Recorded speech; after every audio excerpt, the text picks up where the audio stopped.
afternoon to everyone. We are certainly happy to welcome our friend Benjamin Netanyahu, who is, of course, the Prime Minister of the State of Israel.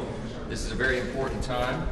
Our bipartisan congressional leadership recognized it as such and invited him here because our dear ally Israel is in an existential fight for its very existence, and that fight extends to every one of its borders.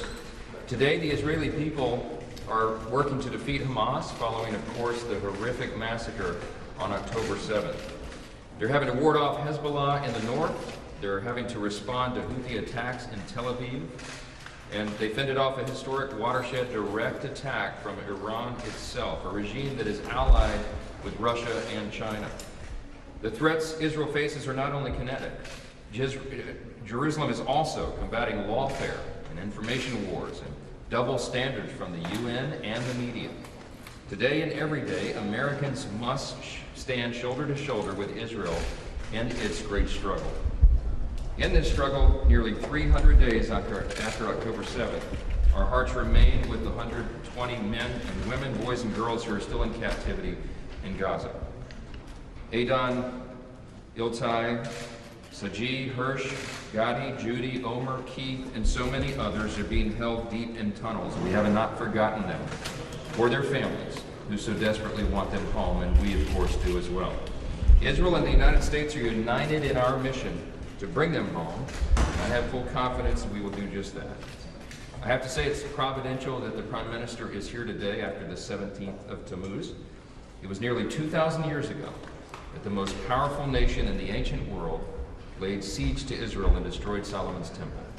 And today, the most powerful nation in the modern world is standing with our Jewish friends and the Israeli government.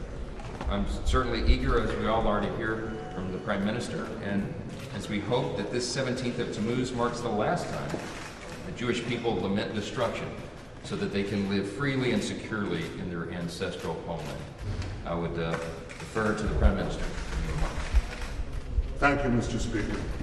Speaker Johnson, you have shown great leadership along with the leaders of the Senate and the minority leader in the House. I appreciate the fact that you've invited me to address this great assembly, the world's greatest democracy. The Congress of the United States speaks for the American people, and the American people speak for the entire world.